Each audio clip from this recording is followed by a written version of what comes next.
Bonsoir mes amis.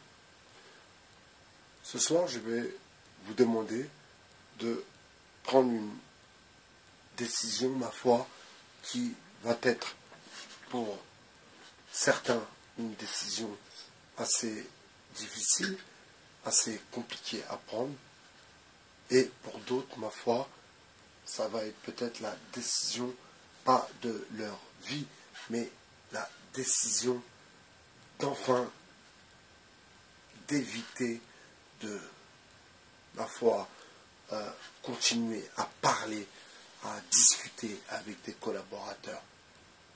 J'espère que les vidéos qui sortent actuellement sur Ramos vous font bien comprendre que cet individu était parmi les autres des infiltrés du système. Ramos, c'est fait. Jules l'Insoumis, depuis qu'il nous a proposé son application Gilet jaune, c'est fait. Monsieur Solo, depuis qu'il a prêté sa chaîne pour les Gilets jaunes, c'est fait.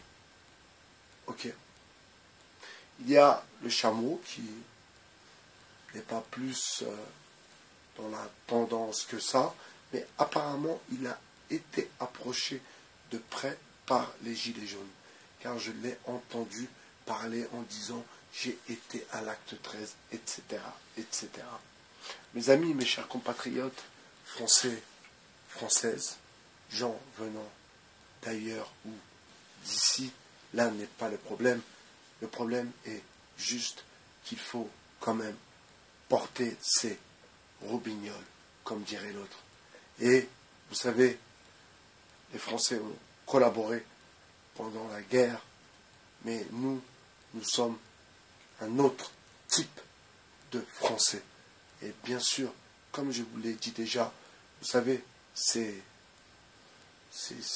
youtubeurs d'origine maghrébine, parce que je ne sais pas si vous avez remarqué, mais il n'y a pas beaucoup de Noirs qui sont dans la mouvance Gilets jaunes. Parce que Gilets jaunes, on a grandi, on est né avec un gilet jaune. Et on ne se sert pas de cette fracture sociale, si vous voulez, pour pouvoir en faire nos choux gras. Et bien sûr, il y a ces soi-disant artistes à la Ramos. Bien sûr, il y a aussi ces gens qui ont voulu mettre un pied dans la politique, comme le Soumis et comme M. Solo, mais on leur a fait comprendre que vous êtes noir, vous êtes arabe, ça va poser un problème. Et bien, de là, ils se sont dit, alors si nous ne pouvons même pas rentrer dans le jeu de démocrate, le jeu de la démocratie, eh bien, on va se venger. Et la manière de se venger, eh bien, celle-ci. Les autres, il y a Goutt Israël, ainsi que d'autres, la LDNA et d'autres groupes qui ont pactisé, pas avec le diable bien sûr, mais qui ont dû recevoir une petite enveloppe pour, ma foi, faire donner un peu de mouvement et surtout faire parler un peu d'eux avec l'histoire de Absatou. Une histoire toute bidon en vérité. Donc vous avez compris, je ne vais pas dire qu'il ne vous reste pas beaucoup de monde à écouter sur YouTube, mais je suis content d'arriver à ce moment même où enfin moi je prends mes distances, je travaille sur mes écrits bien sûr et j'attends que l'orage passe, que le nettoyage s'effectue naturellement.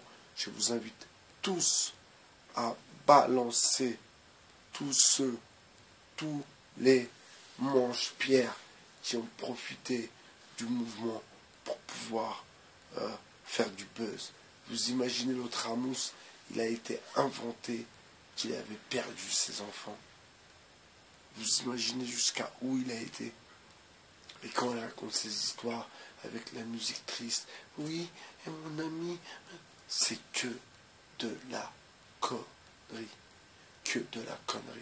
Ce mec est bidon et depuis la toute première vidéo que j'ai vue de lui sans aucune animosité, j'ai de suite compris que cet individu jouait un rôle de mauvaise composition.